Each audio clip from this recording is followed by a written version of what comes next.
प्राचीन काल में राजस्थान के एक समृद्ध और शांति प्रिय राज्य में राजा धर्मराज का शासन था। वे अपनी न्यायप्रियता और सत्यनिष्ठा के लिए पूरे राज्य में अत्यंत आदर और प्रेम से देखे जाते थे। उनकी प्रजा उन्हें अपने अभिभावक की तरह मानती थी, क्योंकि वे हर किसी को न्याय दिलाने और उनके सुख दुख में साथ देने का प्रण ले चुके थे। राज्य में चारों ओर सुख शांति का माहौल था, लेकिन पड़ोसी राज्य का राजा विक्रमसेन भीतर ही भीतर जल रहा था। उसे धर्मराज की ख्याति सहन नहीं हो रही थी। अहंकार और लालच से भरे विक्रमसेन ने एक कपटी योजना बनाई। उसने अपने सबसे धूर्त और चतुर सेनापति को एक निर्दोष व्यापारी का भेष देकर धर्मराज के दरबार में भेजा, ताकि वह उन्हें बदनाम कर सके। दरबार में पहुंचकर उस सेनापति ने अपनी आवाज में दर्द और लाचारी घोलते हुए कहा, महाराज, मेरी दुनिया उजड़ गई। आपके सेनापति ने मेरे व्यापार का सारा सामान लूट लिया और मेरे परिवार को बंधक बना लिया। मुझे न्याय चाहिए महाराज, नहीं तो मैं बर्बाद हो जाऊंगा। राजा धर्मराज यह सुनकर स्तब्ध रह गए।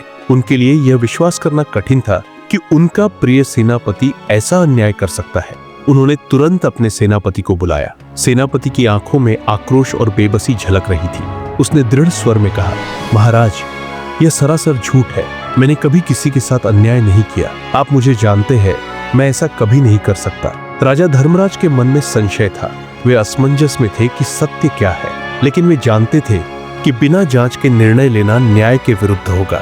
उन्होंने अपने सबसे कुशल गुप्तचरों को सच्चाई का पता लगाने का आदेश दिया। कुछ ही दिनों में गुप्तचरों ने चौंकाने वाला सच उजागर किया। वह व्यापारी कोई और नहीं बल्कि विक्रमसेन का सेनापति था, जो राजा धर्मराज के खिलाफ षड्यंत्र रच रहा था।